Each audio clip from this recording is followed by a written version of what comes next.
Thanks for joining us. You're watching Newsline at Noon, live from Seoul. I'm Oh Ju.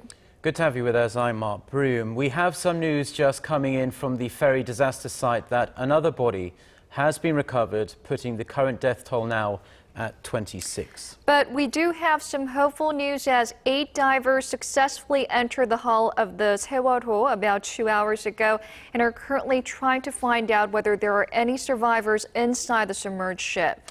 And for more details, we're going to go straight over to our Hwang Sung-hee at the Central Disaster Safety Headquarters in Seoul.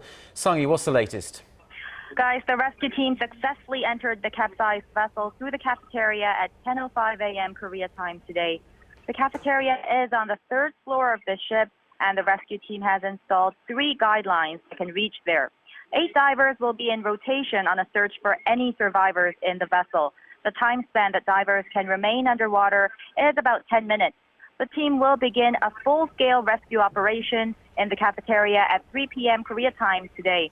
Now, with the first entry of the divers, hopes are rising for news of possible survivors more than 2 days now after the Sewolho ferry capsized. But for now, unfortunately, no news of any survivors. One more body has been recovered just moments ago, raising the total confirmed death toll at 26. This comes after 16 bodies were recovered overnight. The identities of 10 more bodies have been confirmed through DNA testing, and 8 were high school students. That puts the death toll for students from Tanwon High School at 12. 2 have been confirmed as teachers and 2 crew members. 9 bodies have yet to be identified, guys. Right. Now, the investigative team held a press conference earlier this morning. What did they tell us? Yes, the prosecutors and police said an investigation is ongoing to determine what led to the capsizing of the Sewolho ferry. Now, what's at question is whether the sinking was a man-made disaster. It's being speculated that an abrupt turn for a change in direction had caused the cargo in the vessel to shift to one side, leading to its capsizing. Now, fingers are being pointed towards the captain, who is believed to have been away from the steering room at the time of the incident. The South Korean ferry's 3rd officer, not the captain, was at the helm when the vessel encountered trouble. Now, the investigative team said that it conducted 2 rounds of investigations on the captain so far, but that they're having difficulty at grasping the truth due to differing testimonies. Guys? Okay, thank you very much, Sung-hee. That was our Hwang Sung-hee reporting there from the Central Disaster Headquarters in Seoul. We now go over live to our Gwon-sewa, who's standing by at the Pengmok Harbour on Jindo Island. So fill us in with the current situation there. Just in case.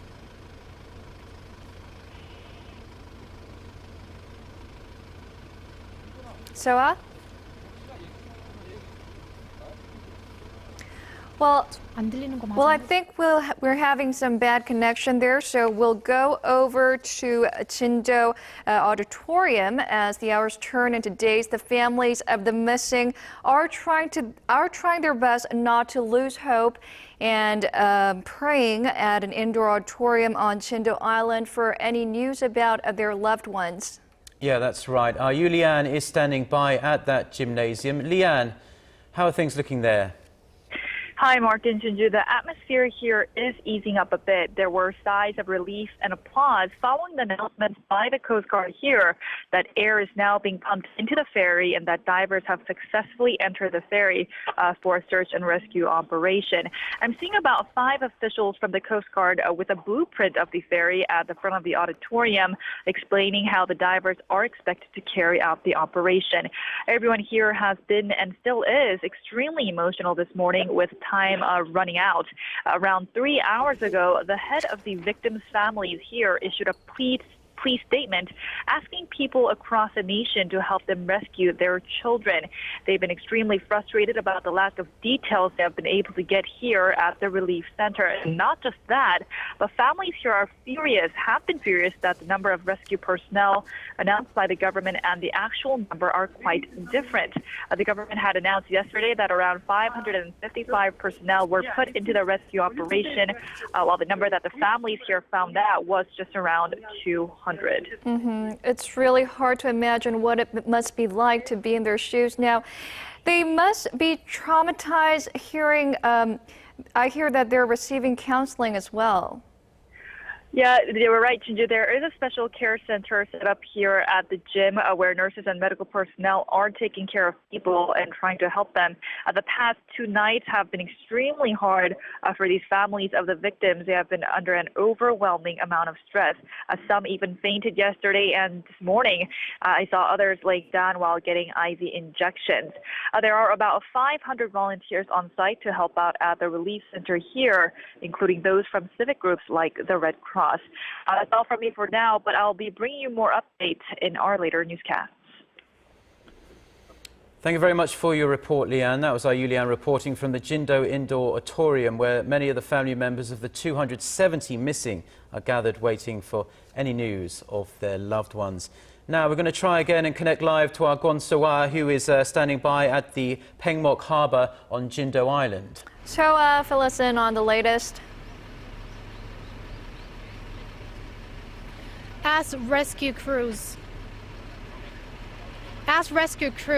have succeeded in entering the ship and the death toll is rising, the atmosphere, the situation is getting more and more tense here at the harbor. Now, after searching for survivors, the question remains of when and how the Sewolho ferry is going to be pulled up. Now, earlier in the day, 3 cranes have arrived here at the harbor, and 1 more is expected to arrive in around an hour. Now, in addition to that, to the 4 cranes, Hyundai Samo Heavy Industries owned floating dock will also be included in the process, as experts say that will make it more effective. However, families worry that that process could kill possible survivors. And speaking of the families, some of them are at the harbour there, trying to get a glimpse of the rescue operations. How are they coping with this situation?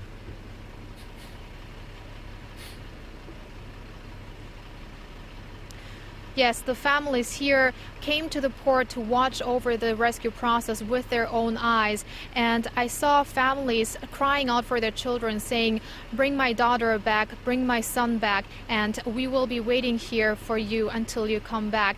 And some of the families also expressed their frustration of the slow process and also shouted in anger towards the government and also reporters. Understandably so. Now, the slow process has been blamed on the rough currents, which reportedly are shifting and keeping divers from being able to enter the vessel until now, but now they're in, so that's hopeful. Now, the weather conditions are playing a big factor. How are they right now? Well, just an hour ago, the weather seemed to be improving, but now it began to rain again. It seems like on and off precipitation is going to continue throughout the afternoon. But let's hope that the conditions won't be too bad and that the conditions will improve for further rescue operations. Back to you guys. Okay, thank you very much. So it's good to see that the weather was helping out. Hopefully will help out this afternoon, and the divers are now inside the ferry, so we should be getting some news soon, hopefully some extremely good news. Now, for further details, we're joined by our Kim Ji-yeon at the Arirang News Centre. Now, Chian, there are allegations the captain of the ship and some of his crew members have abandoned the ship, and this has likely contributed to a much higher death toll. What should have been done by the captain and crew members? Well, for starters, they should not have abandoned the ship without making sure that the passengers were safely off the ferry. This is clearly laid out in a manual in the Sewolho ferry, which lays out the steps for crew members in case of an emergency. In the manual, it states that the captain and crew members should have made an announcement to the passengers explaining what was happening to the vessel and what they should do to escape to safety. And then the crew members should have stayed on board to help passengers make it on the life vessels before leaving themselves. But as you can see, not one of these regulations was followed by the captain and some of the crew members of the Sewolho ferry on that fateful day. There have been some reports of text messages thought to be from survivors on the capsized ship, but these were found to be pranks. And now there are talks about scams being used to take advantage of this tragedy. That's right, Mark. The government is warning about a text scam that falsely indicates that it is from the Yeonam News Agency, and it includes a link to a video of the rescue operations at the site where the ferry is located. And smartphone users who click on this link, it has a malicious app is installed, and that it leaks the information of the users embedded in the device, and then it induces the users to install a fake banking app that will then extract financial information of the users. The government is trying to prevent further spreading of this text and plans to distribute a vaccine to the users. It's so appalling how even at times like this, times of distress, there are people who would take advantage of others. It's horrible. Thank you, Jian, for that report.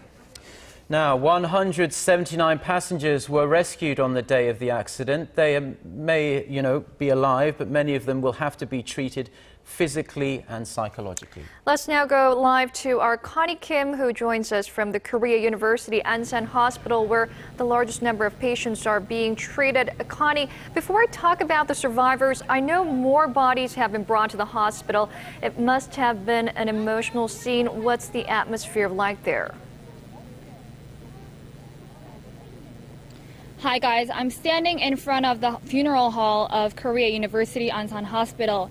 Now, an additional 2 deceased passengers were brought to the hospital just within 3 hours, and I must say the atmosphere here was absolutely devastating, with relatives crying out loud.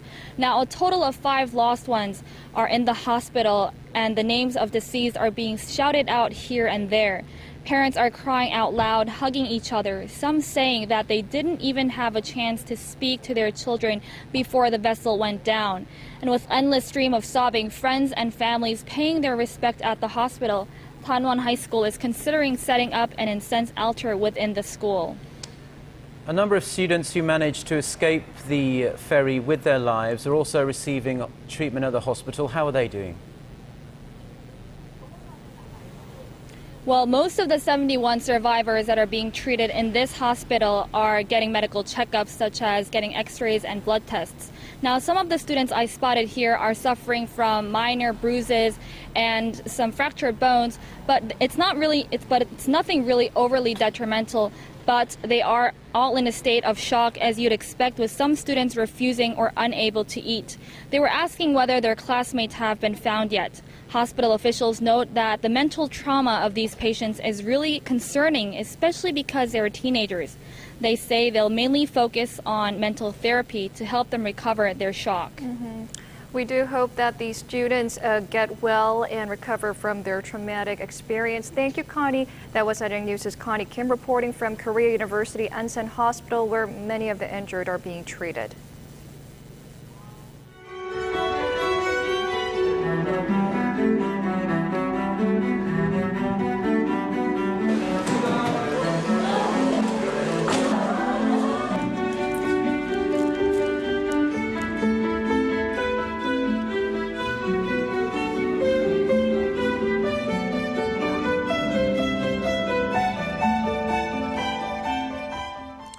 Hope now rests on whether isolated pockets of air within the capsized ferry will be able to support passengers still trapped inside.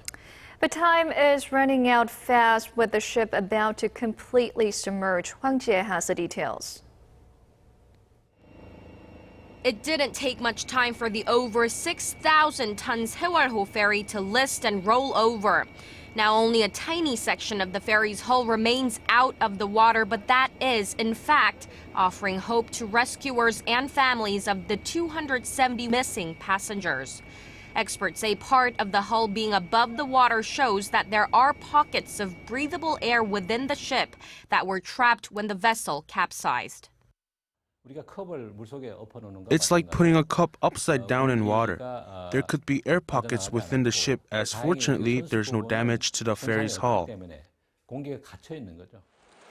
But the trouble is the cold water and getting rescuers to them. The poor weather conditions are keeping rescuers from reaching parts of the ship where air pockets could be sustaining survivors, while water temperatures in the area stand at just 12 degrees Celsius. Experts say people that have fallen into water at that temperature can only survive for 1 to 3 hours. With the ship about to completely go under, hopes of finding survivors are dimming.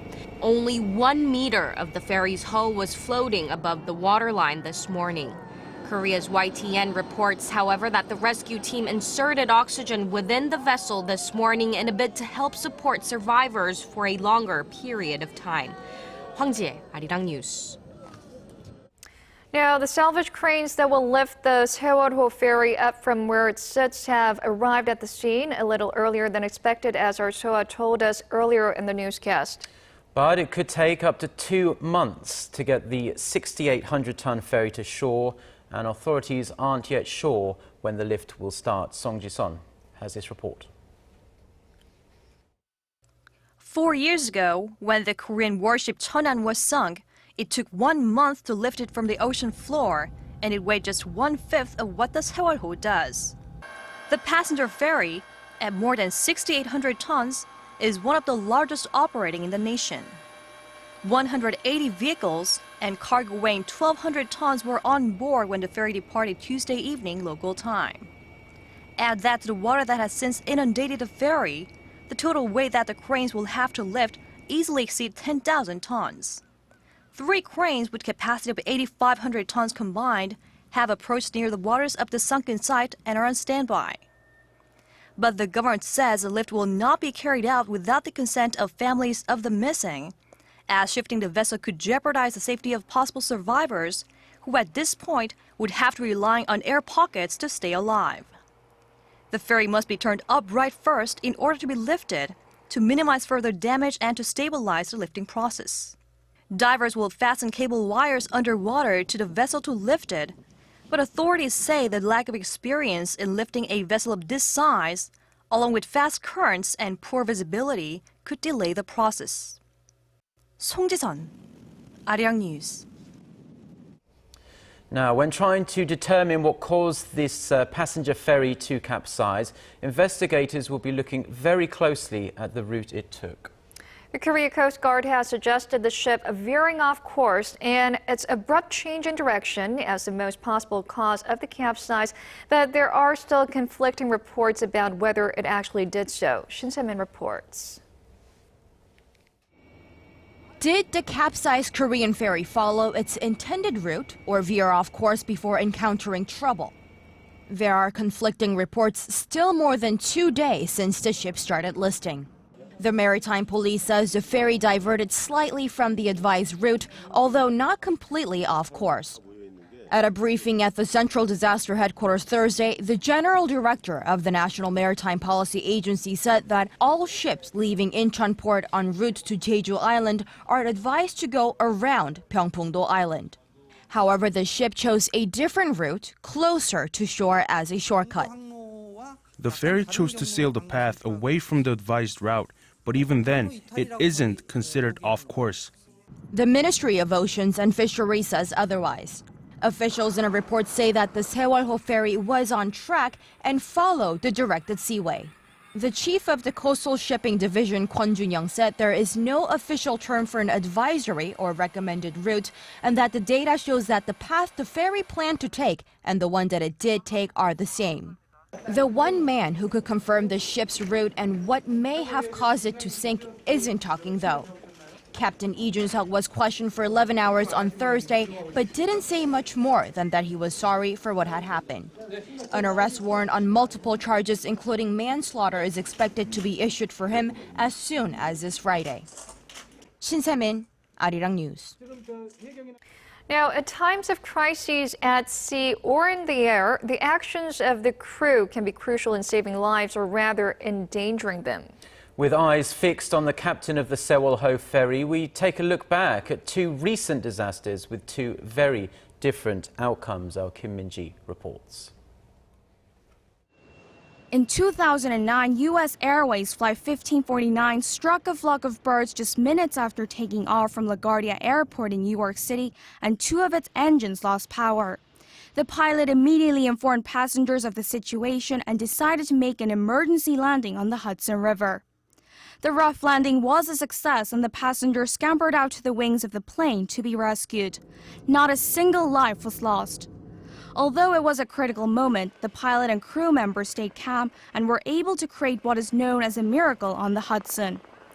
The pilot of the Flight 1549, Captain Chesley Sullenberger, made sure that all passengers were off the plane before escaping himself. Because of their efforts and the calm, steady leadership shown by the plane's pilot and crew, miraculously, all 155 people on that plane made it to safety. However, that wasn't the case when Italian cruise ship Costa Concordia sank after it capsized off waters in Tuscany in 2012. The ship struck a reef, causing a huge hole in the side of the liner. The scene turned to chaos in moments. Then we had a blackout, and everybody was just screaming out. All the passengers were running up and down. And then we went to our cabins to get to know what's going on. The captain abandoned the ship early on, leaving behind passengers who were in peril. 32 people were killed. The captain was arrested on charges of manslaughter, dereliction of duty, and escaping the ship before the evacuation was complete. Likewise, the captain of the Sewolho ferry is also being investigated to see whether he and some of his crew members abandoned the ship before making sure passengers had safely evacuated. Kim Min-ji, Arirang News. The widespread use of smartphones makes it almost inevitable that dramatic moments will be caught on film. Newly released footage shows when the Sewolho ferry first encountered trouble. Another amateur video from inside the ferry reveals the harrowing moments when water started gushing in. Connie Lee has more. You can see the ferry from afar in the midst of the fog.